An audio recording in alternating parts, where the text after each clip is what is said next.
एक बार नजर मार के देख लो कैसी लग रही। तो हमेशा की तरह बम लाग रही है।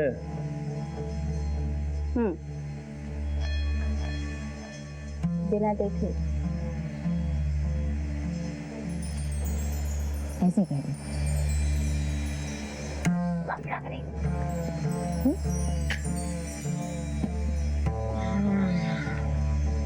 क्या बात है, आज बड़ा मूड में लाग रही है। कुछ चाहिए क्या तुझे? चाहिए नहीं, देने वाली हूँ। बिल्कुल थारे जैसा लौंडा बाप बनने वाला है। सच? मुझ तुम्हारे प्यार की निशानी मेरे पेट में पड़ी।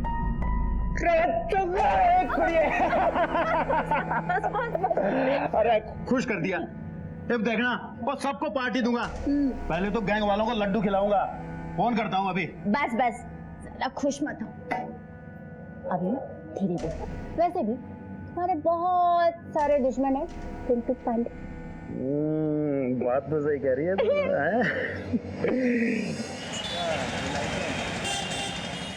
दिन ब दिन जवान होती जा रही है।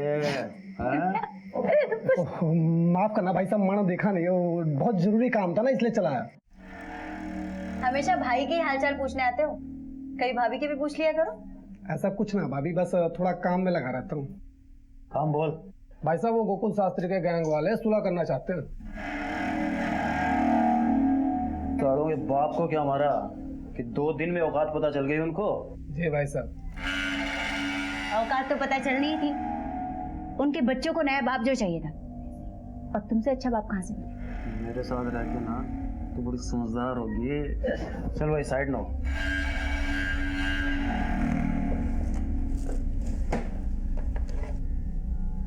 अरे प्रीतो, हाँ। ये रख, और मैं बच्चों का नामकरण करके आता हूँ। हाँ। ठीक है? जल्दी आना, राजमा चावल बना रही। बबन तू भी आ जाना। तो ठीक है, चल भाई।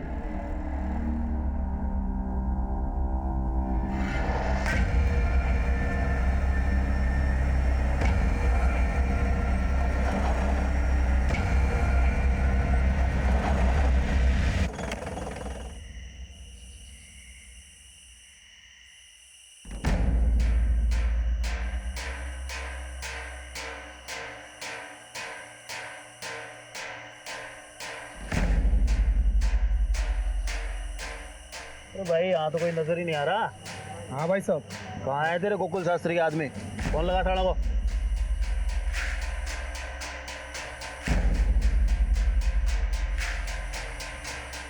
भाई साहब कोई फोन ही नहीं उठा रहा। भाई कुछ गड़बड़ लग रही है मुझे। चल भाग भाग भाग यहाँ से, भाग।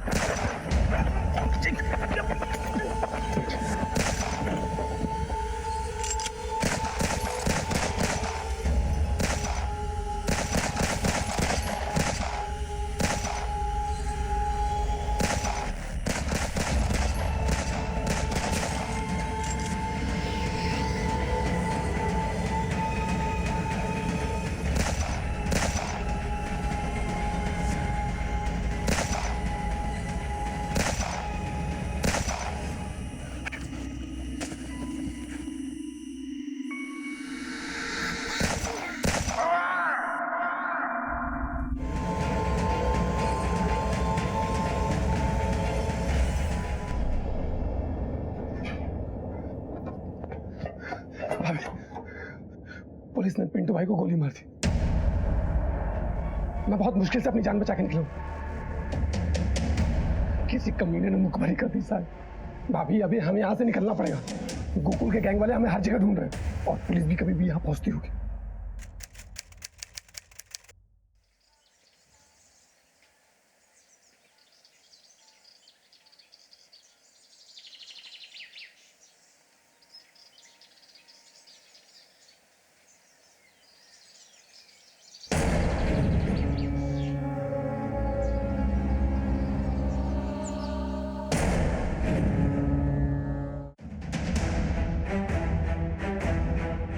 सर जैसे हमने बॉडी को देखा वैसे ही आपको कॉल करके बुलाया। साइड दीजिए, साइड दीजिए। सर, लड़की की उम्र कुछ 18 से 20 साल लगती है। सर पर गहरी चोट लगी है। किसी ने बहुत बेरहमी से मारा है सर।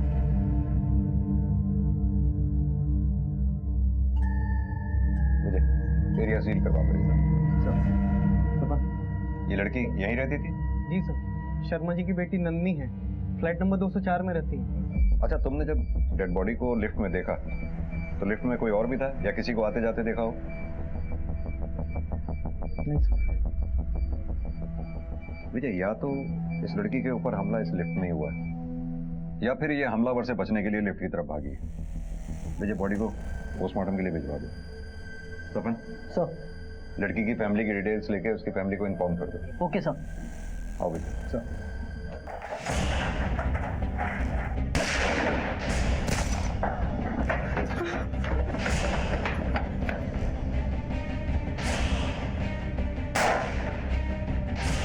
तो भाभी चलो यहाँ से निकलना पड़ेगा।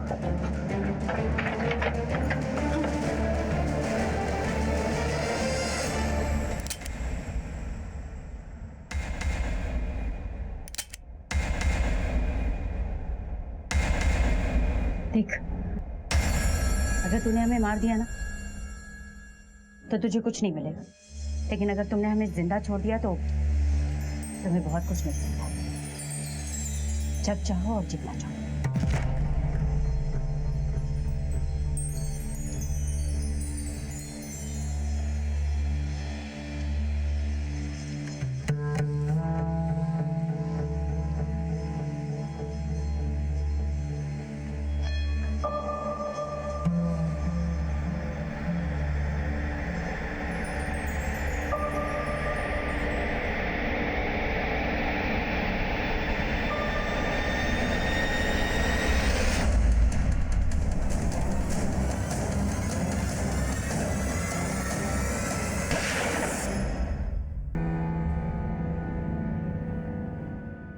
क्या हुआ ऐसे क्यों बोल रही? जान है तो जान।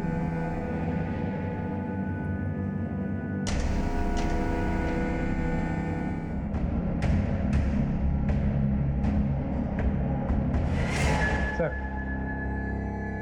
टेबल पे खाने की प्लेट एक है और खाना भी उसने आधा खाया है। आई थिंक वो जो खाना खा रही थी हमला तभी हुआ होगा। विजय, इस पूरी बिल्डिंग के, मेन गेट के, इस फ्लोर के सबके सीसीटीवी फुटेज चेक करो। पता चल जाएगा उस दौरान घर में कौन आया कौन गया। सर। सफर, इस लड़की की फैमिली से कांटेक्ट करने की कोशिश करते रहो। सर।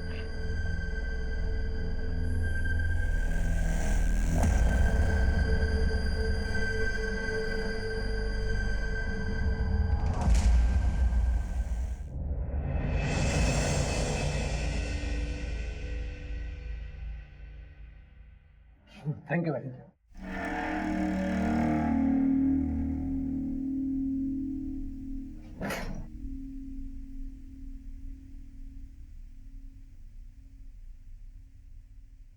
अभी अरे भाभी बैठो यहाँ पे। भाभी, आपको घबराने की कोई जरूरत नहीं। जब तक मैं आपके साथ हूँ आपका कोई कुछ नहीं बिगाड़ पाएगा और मैं आपके साथ हमेशा रहूंगा। आप चिंता करना छोड़ दीजिए।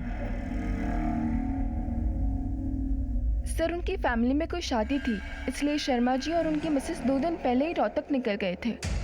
आप कब से जानते हैं इनको? नंदनी जब 3 साल की थी तब शर्मा जी यहाँ पे शिफ्ट हुए थे। ये नंदिनी के पापा काम क्या करते? वो अकाउंटेंट है बिजली विभाग में। आप लोगों में से किसी ने नंदिनी के घर किसी को आते जाते देखा हो? नहीं सर। या नंदिनी की किसी से बात हुई हो? नहीं सर। सर, कल रात लगभग 10 बजे नन्नी मेरे घर आई थी।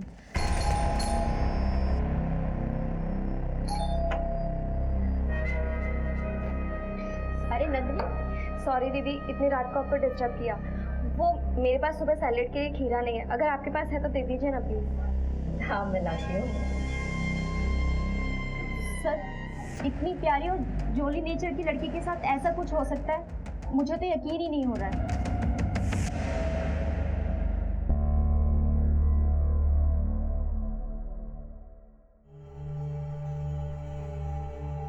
तुम्हें बहुत भूख लगी ना? ये लो।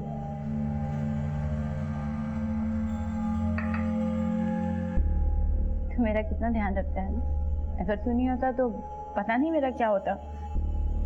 कुछ भी बोलती हो आप चुपचाप खाना खाइए, ठीक है? बबन,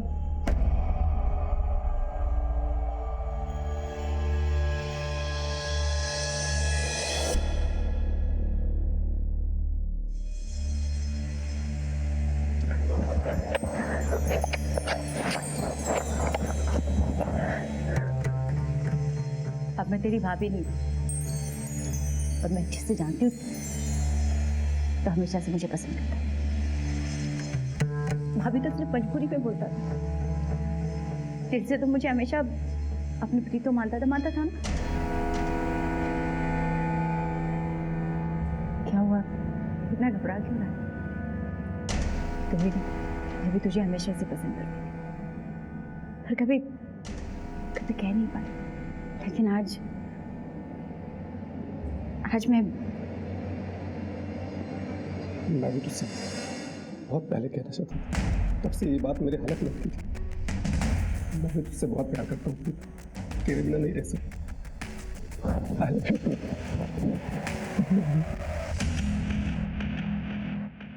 सर, नंदिनी के घर के फुटेज ये देखिए सर। ये फुटेज मैंने एक बार नहीं बल्कि कई बार बहुत ध्यान से चेक किया। रात भर नंदिनी के घर पे ना कोई आया ना गया। ऐसा कैसे हो सकता है विजय? कहीं ऐसा तो नहीं जिसे हम सीसीटीवी फुटेज में ढूंढ रहे हैं वो घर में किसी और रास्ते से अंदर घुसा हो, जैसे पाइप से चढ़ के या खिड़की के जरिए? नहीं सर, पॉसिबल ही नहीं। मैंने बहुत अच्छे से चेक किया था। हर खिड़की के बाहर ग्रिल लगी हुई है। अगर कोई पाइप चढ़ के ऊपर आ भी जाता तो ग्रिल लगे हैं, इसकी वजह से वो अंदर नहीं जा पाता। अंदर जाने के लिए एक ही दरवाजा है, वो है मेन डोर। अब सवाल ये उठता है कि वो जो कोई भी था घर में घुसा कैसे? सर, नंदिनी के माँ बाप आ गए।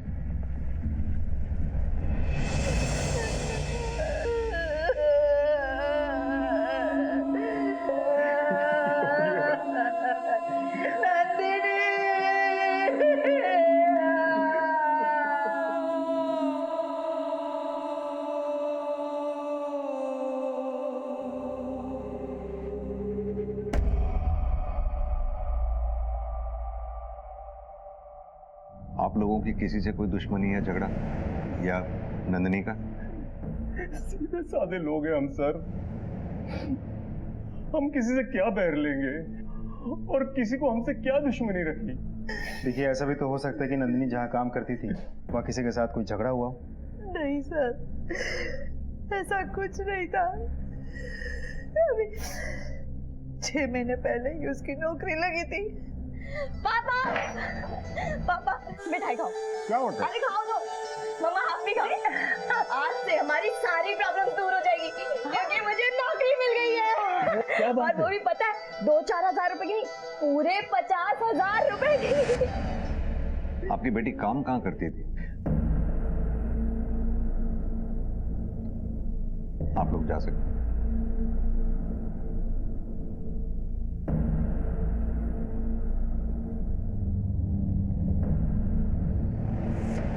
विजय, कुछ तो जरूर हुआ होगा जिस वजह से नंदिनी की जान गई। उसका इतनी बेरहमी से कत्ल हुआ। एक काम करो, नंदिनी के सारे दोस्तों से पूछताछ करो, पता करो क्या नंदिनी के माँ बाप वाकई उस दिन शादी में गए थे। सर, आपको लगता है इसमें नंदिनी के माँ बाप का हाथ हो सकता है? फिलहाल तो कुछ भी नहीं कहा जा सकता, लेकिन हमें हर एंगल चेक करना होगा, कुछ भी छूटना नहीं चाहिए।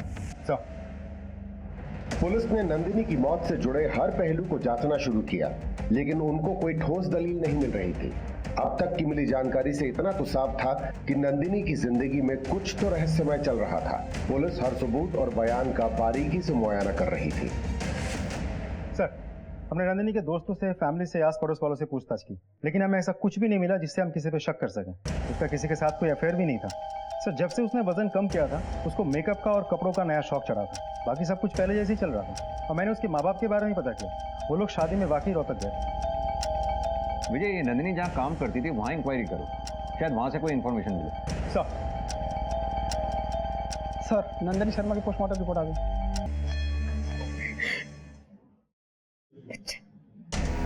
अच्छा, तेरा बच्चा पड़ रहा है मेरे पेट में। क्या वो दिखाऊंगी मैं दुनिया को? किसी और की विधवा और किसी और का बच्चा पेट में लिए घूम रही हूँ। एक दिन तू भी मुझे छोड़ के चला जाएगा, ये सोच कर डर लगता है। देख मेरी बात सुन, मेरे को भरोसा, मैं तुझे और अपने बच्चे को छोड़ के कहीं नहीं जाऊंगा। मैं हमेशा तेरे साथ रहूंगा, मैं हमेशा तेरे साथ रहूंगा।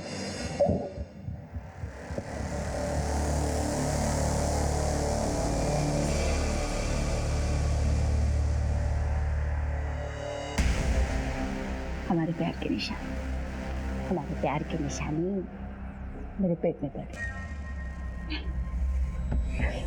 तो मेरी प्रीतो, क्या डॉक्टर कोई ऐसा क्यों करेगा? और नंदिनी ऐसा क्यों करेगी? अपने आप को ऐसे घाव कोई क्यों देगा जिससे उसकी मौत हो जाए? ये देखिए सर, नंदिनी के सर पे जो चोट है और दीवार पर जो खून के धब्बों के निशान हमें मिले हैं, वो दोनों आपस में मैच करते हैं। सर बात यह है कि जो इंजरीज हैं वो मेनली फोरहेड पे हैं, जो तभी होता है जब इंसान अपना सर खुद दीवार पर मारता है, और अगर कोई अटैकर होता तो इंजरीज स्कल पर भी होते। यानी कि नंदिनी ने अपना सिर खुद दीवार से पटका।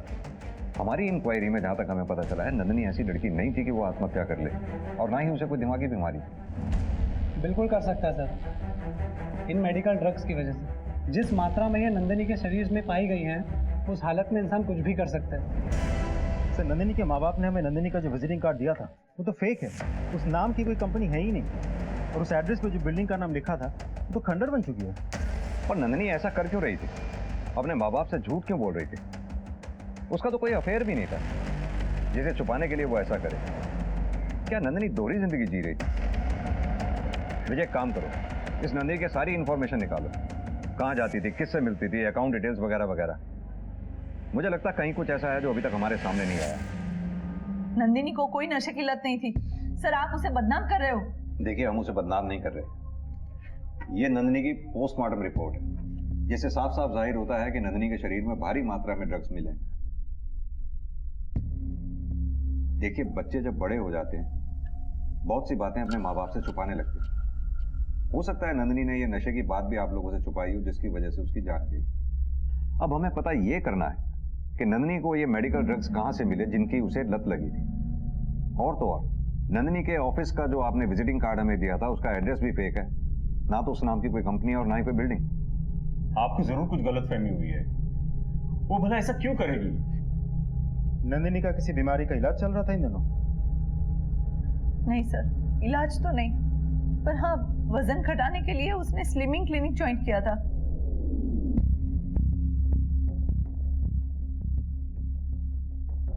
बारह किलो वजन कम होने के बाद 6 महीने पहले ही उसने वो छोड़ दिया। उसके बाद उसे नई नौकरी मिली थी। नाम क्या है उस क्लिनिक का? Insta chef weight loss clinic. Nandini बचपन से थोड़ी मोटी थी, लेकिन बड़े होते होते उसे इस मोटापे से टेंशन होने लगी। कोई उस पर हंसता तो कोई उसको टोकता, वो बहुत दुखी हो जाती थी। सर, ये रही मेरी नंदिनी की तस्वीर। क्लिनिक जाने के बाद उसका वजन तेजी से घटने लगा। वो उसे कुछ दवाइयां देते थे जिससे उसका वजन घट रहा था। स्लिमिंग सेंटर ज्वाइन करने के बाद क्या आपने नंदिनी में वजन घटाने के अलावा कोई और चेंज नोटिस किया था? नहीं सर, वजन कम होने के बाद नंदिनी बहुत खुश थी, नए फ्रेंड्स बना रही थी, फ्रेंड्स के साथ बाहर जा रही थी। बट हाँ, थोड़ी सी चिड़चिड़ी हो गई थी। कॉन्फिडेंस बहुत बढ़ गया था उसका, लेकिन साथ ही उसका मूड स्विंग्स भी बढ़ने लगे था।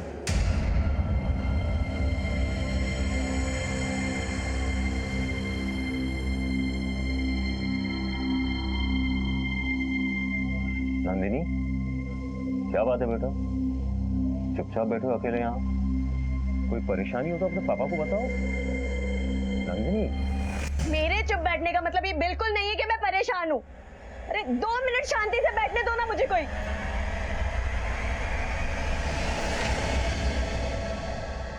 एक बात बताइए, ये नंदिनी का खर्चा कैसे चलता था? पैसे तो उसके पास होते ही थे। हमें लगा नौकरी कर रही है, वहीं से आ रहे होगे। कुछ समझ में नहीं आ रहा है वो क्या कर रही थी। भाई, भाई ठाकुर ने फ्लाईओवर के पास बुलाया और बुलाया अकेले आने। रुक मैं आता हूँ, मैं जाके आता हूँ। अपना ध्यान रखना और संभाल कर जाना। तू घबरा मत, पुलिस को पता भी नहीं कि हम कर रहे हैं, ठीक है? सर, नंदिनी के कॉल रिकॉर्ड के हिसाब से उसके बारे में खास कुछ पता नहीं चला, लेकिन उसके मोबाइल लोकेशन से हमें ये इन्फॉर्मेशन मिली है कि वो गुरुग्राम के सेक्टर 48 में अक्सर आ जाया करती थी, वो भी उस टाइमिंग पे जब उसके माँ बाप के हिसाब से वो जॉब पर होती थी। वहाँ ऐसा क्या था? Sir, swimming clinic. कोर्स पूरा होने के बाद नंदिनी शर्मा इस एरिया में क्यों जाया करती थी? इस स्विमिंग क्लिनिक का क्या राज है? सर, इस क्लिनिक के बारे में खास कुछ तो पता नहीं चला, लेकिन इतना पता चला है कि ये कंपनी 5 साल पुरानी है और दिल्ली एनसीआर में कुल मिला के 12 ब्रांचेस हैं और सारे के सारे ब्रांचेस बहुत अच्छा बिजनेस कर रही है। और हाँ सर, नंदिनी शर्मा के फाइनेंशियल डिटेल्स। सर, इसके हिसाब से नंदिनी की कोई फिक्स सैलरी नहीं थी, लेकिन फिर भी हर महीने 40 से 60 हज़ार रुपये कैश उसके अकाउंट में डिपॉजिट हो जाते थे। विजय, होना हो इस नंदिनी शर्मा का कोई ना कोई राज इस स्विमिंग क्लिनिक से जुड़ा होता है।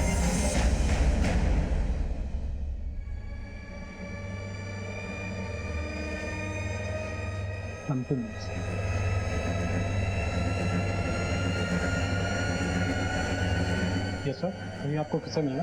यहाँ का मैनेजर कौन है? उनसे मिलना है। Okay, 1 second.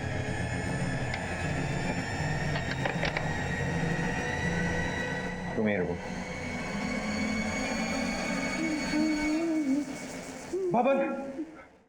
बबन मारा गया। पुलिस ने हमें फंसाया था वहां पे। पुलिस यहाँ कभी भी आ सकती है, हमें तुरंत यहाँ से निकलना होगा।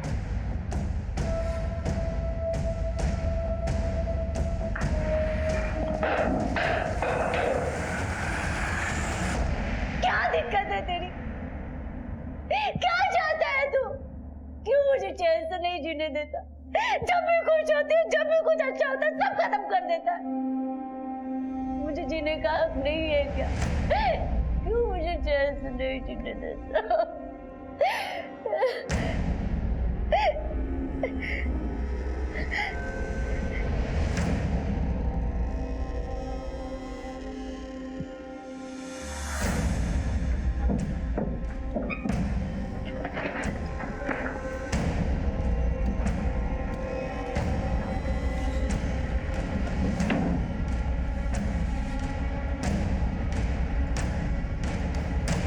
अभी आप कहाँ जाओगे? पता नहीं, लेकिन पुलिस के हाथ नहीं आऊंगी। खुद को इतना मजबूत, इतना ताकतवर बनाऊंगी कि पुलिस मेरे आगे पीछे घूमे और कभी टकराए भी ना तो मैडम कह के बुलाए।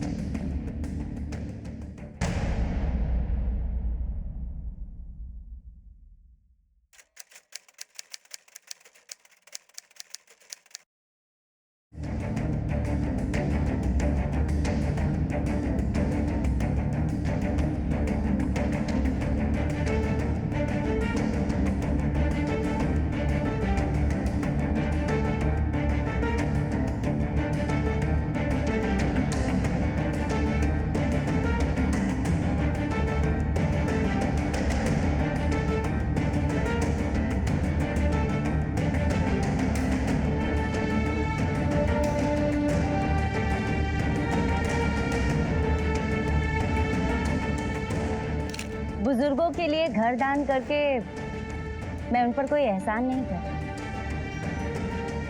बल्कि मालिक ने मुझे जो दिया है वही मैं दूसरों को दे रही हूँ। ये वृद्धाश्रम मैंने अपनी माँ की याद में बनवाया। उनके आदर्श और वसूलों का मैं पालन करती हूँ और आगे भी करती रहूँ।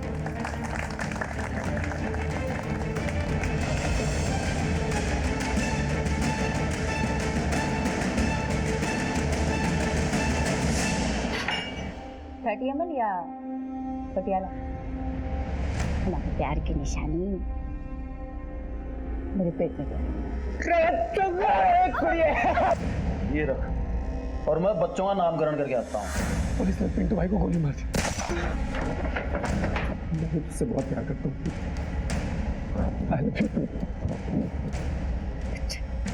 तेरा बच्चा पड़ रहा है मेरे पेट में। बबन मारा गया। पुलिस ने हमें फंसाया था वहां पे। पुलिस यहाँ कभी भी आ सकती है। पुलिस के हाथ नहीं आऊंगी। खुद को इतना मजबूत, इतना ताकतवर बनाऊंगी कि पुलिस मेरे आगे पीछे को। कल तक पुलिस से मुंह छुपाए फिर रही प्रीत आज इस मकाम तक कैसे पहुंची? उसका कद इतना बुलंद कैसे हो गया?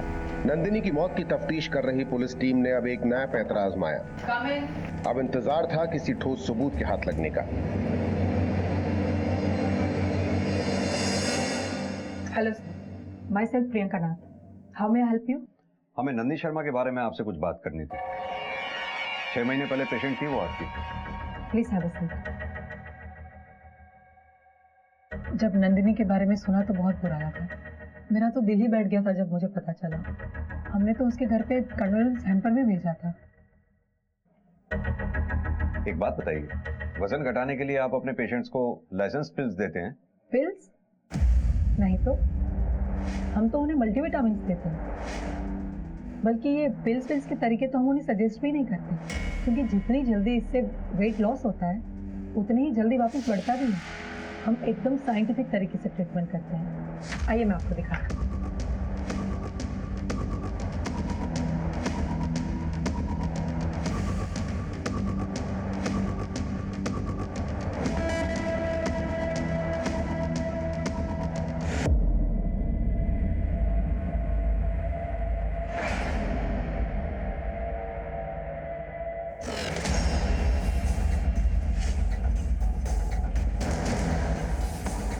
प्रियंका जी, आप हमें टेस्ट के लिए स्लिनिंग टैबलेट का एक सैंपल दे सकती थी? या श्योर, मैं अभी अरेंज कराती हूँ। Thank you. मुझे क्लिनिक से रिलेटेड ऐसी कोई भी चीज हमारे हाथ नहीं लगी जिससे ये साबित हो कि क्लिनिक में कुछ गड़बड़ थी। सर, नंदिनी के मोबाइल लोकेशन के हिसाब से वो गुरुग्राम के सेक्टर 48 में अक्सर जाती थी, और ये क्लिनिक भी तो सेक्टर 48 में है। लेकिन इससे ये तो साबित नहीं होता कि वो गुरुग्राम के सेक्टर 48 में क्लिनिक में ही जाती थी। ये भी तो हो सकता है वो सेक्टर 48 में अपने किसी दोस्त के यहाँ जाती है।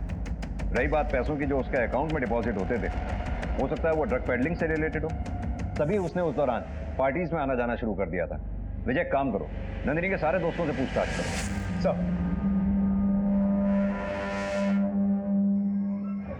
हो जाएगा सर जी, हो जाएगा, बिल्कुल हो जाएगा। आप बोलिए तब। चलो खाना खा लो बच्चा। नहीं, थोड़ा मोबाइल खाना खा लो। नहीं जाऊंगा। दिव्या, क्या बदतमीजी है ये? हाँ, दोबारा किसी लड़की या आंटी से ऐसे बात की ना तो खाल खींच लूंगी। सॉरी बोलो आंटी को। सॉरी। जाओ खाना खाने, जाओ।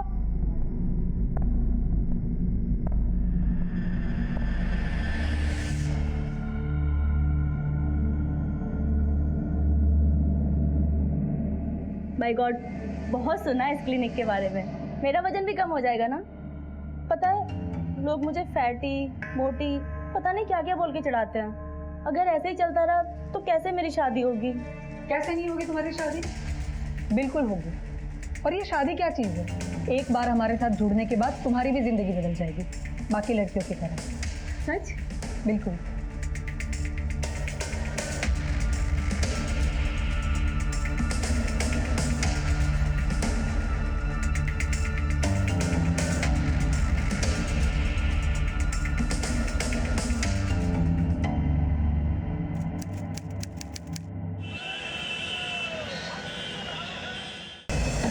दरवाजा खोलो, खोलो, मुझे जाने दो, मुझे जाने दो, खोलो, प्लीज खोलो ना, खोलो, खोलो।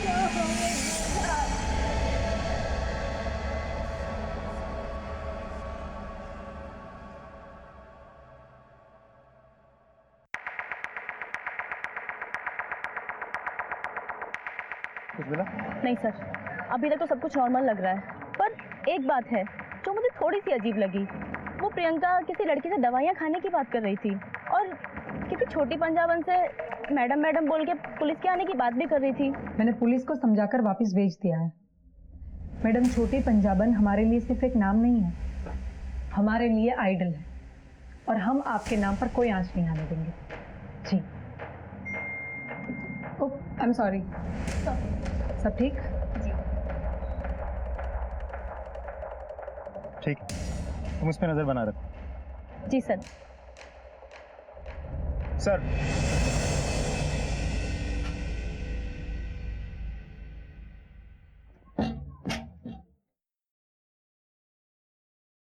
लो खाना खा लो।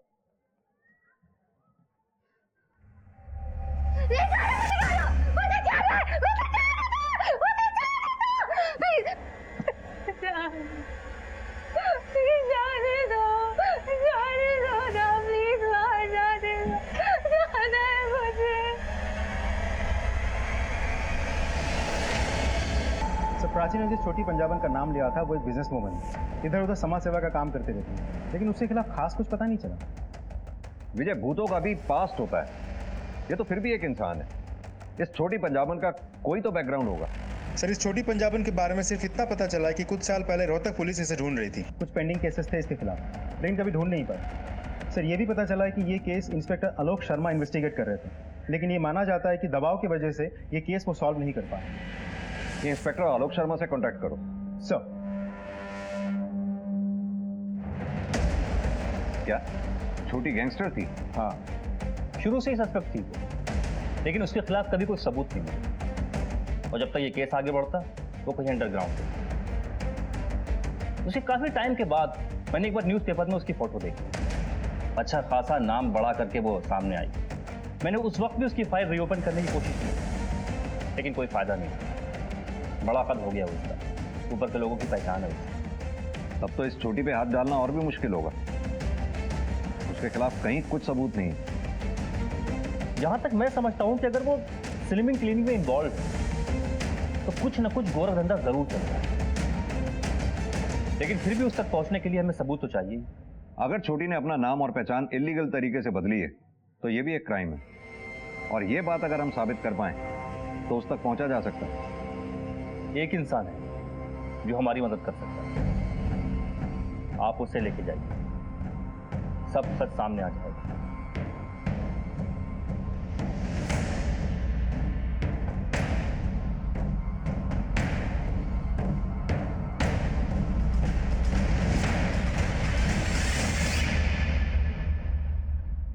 क्या हुआ, ऐसे कैसे गुस्से चले आ रहे हैं आप लोग?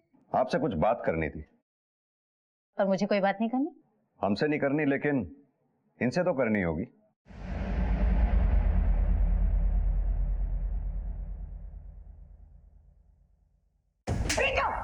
ये क्या तमाशा कर रही है? मेरी शादी किसी रईस बड़े आदमी से होगी।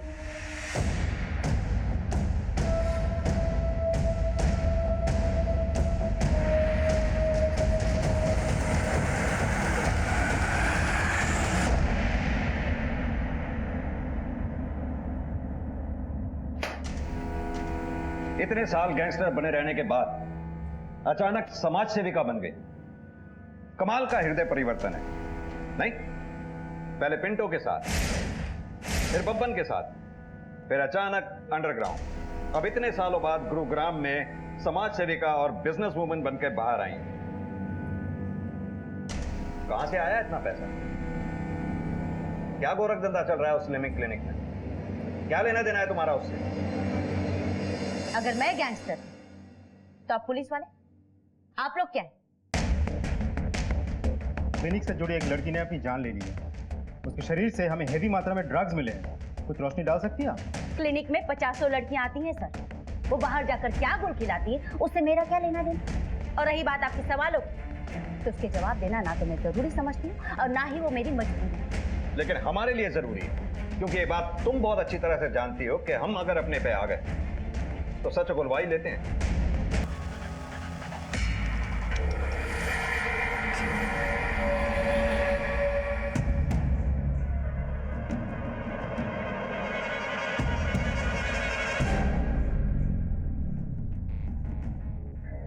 कि पुलिस वाले ना तो उस समय मेरा कुछ बिगाड़ पाए थे, ना अब बिगाड़ पाएंगे।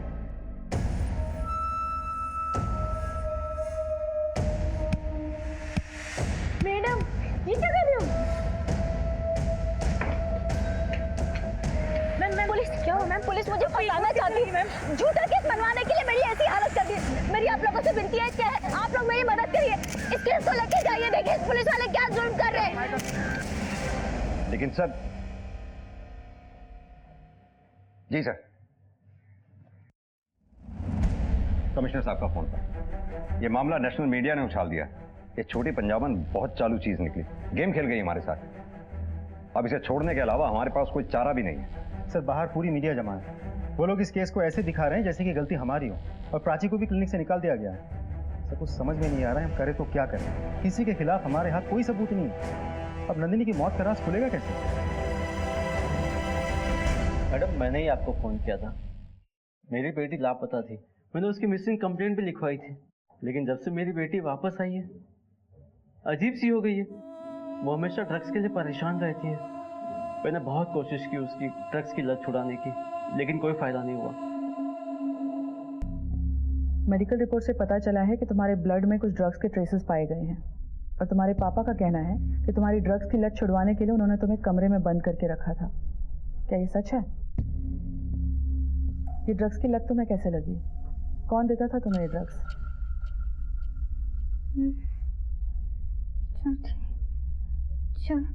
छोटी पंजाबन। छोटी पंजाबन? ये नाम कुछ सुना सुना लग रहा है। हाँ, याद आया। हाल ही में मीडिया में उसके बारे में सुना था। गुरुग्राम केस में उसका नाम सामने आया था। तुरंत गुरुग्राम पुलिस को इन्फॉर्म करो। ठीक है, बताना मुझे। सर, लखनऊ पुलिस को एक लड़की मिली है जिसका कनेक्शन छोटी पंजाबन से है।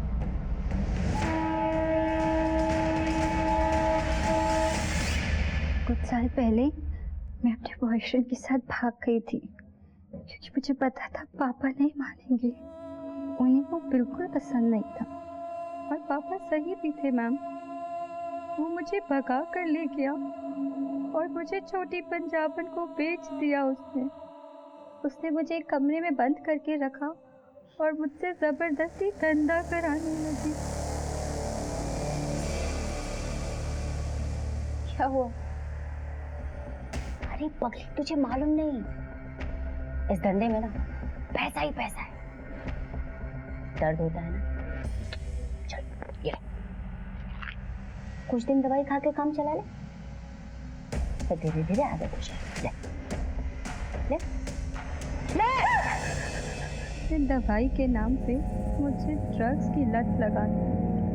मैं बुरी तरह से फंस चुकी थी। दिन रात मैं वहाँ से बस भागने की प्लानिंग करती रहती थी और जैसे ही मुझे वो मौका मिला मैं फौरन वहाँ से भाग के पापा के पास आ गई। लेकिन उस ड्रग्स की लत ने मेरा पीछा नहीं छोड़ा। स्वाति, इस छोटी पंजाबन के गले का फांसी का फंदा तैयार करने का समय आ गया है। फांसी का फंदा मेरी जूती से? लड़कियां ये सब अपनी मर्जी से भी तो करती हैं सर। मैंने इसमें क्या नया कर लिया? उनका इस्तेमाल पैसे कमाने के लिए किया और हाँ, बड़ी ईमानदारी से उन सब का हिस्सा उन्हें दिया। मुझे नौकरी मिल गई है पूरे 50,000 रुपए की। वैसे भी लड़कियां हमेशा दूसरों का सहारा ढूंढती रहती हैं, रोते धोते रहती हैं। मैंने तो उन्हें समझाया कि बेवकूफ लड़कियों, तुम्हारे पास तुम्हारा खुद का बहुत कुछ है, क्यों किसी और के लिए रोना? और इस मिशन में तू नंदनी, रितु और न जाने ऐसी कितनी लड़कियों की खरीद फरोख्त की, उन्हें नशे की आदत डाली ताकि तेरे और दलालों के चंगुल में फंसी रहे। धंधा कोई भी हो सकता, खरीदना बेचना तो पड़ता ही। और नंदिनी ने भी कुछ कम पैसे नहीं बनाए। जब नहीं झेल पाई तो मर गई। मैंने थोड़ी ना मारा उसे। कितनी लड़कियों की जिंदगी बर्बाद कर दी है तुमने, इस बात का एहसास है तुम्हें? मैंने किसी के साथ जोर जबरदस्ती नहीं की सर। और मैंने नया क्या किया है? अब माल की डिमांड आएगी तो पूरी तो करनी पड़ेगी ना। किसी को 16 की चाहिए तो 30 की तो नहीं दे सकती ना सर। अब जिस फ्लो से अब तक इतनी बातें कही हैं, उसी फ्लो में सच भी बोल दे, वरना इसका हाथ अगर अपने फ्लो में चला तो कोई भी ड्रग तेरा दर्द कम नहीं कर पाएगी।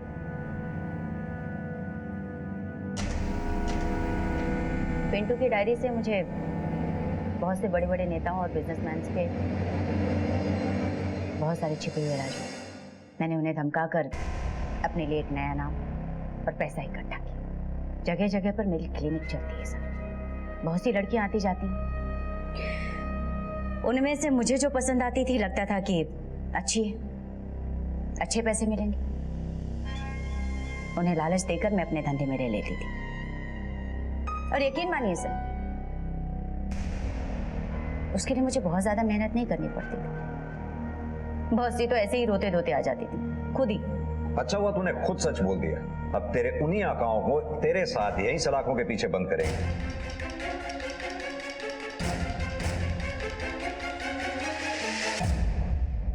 अपने सपनों के पीछे भागते भागते मैं ये भूल ही गई थी कि देर सवेर कहीं ना कहीं इनका अंत हो ही जाएगा। कुछ पाने के लिए कुछ खोना पड़ता है, इसका मुझे विश्वास था। लेकिन आज ये एहसास हुआ कि कुछ पाने के लिए मैंने अपना सब कुछ खो दिया।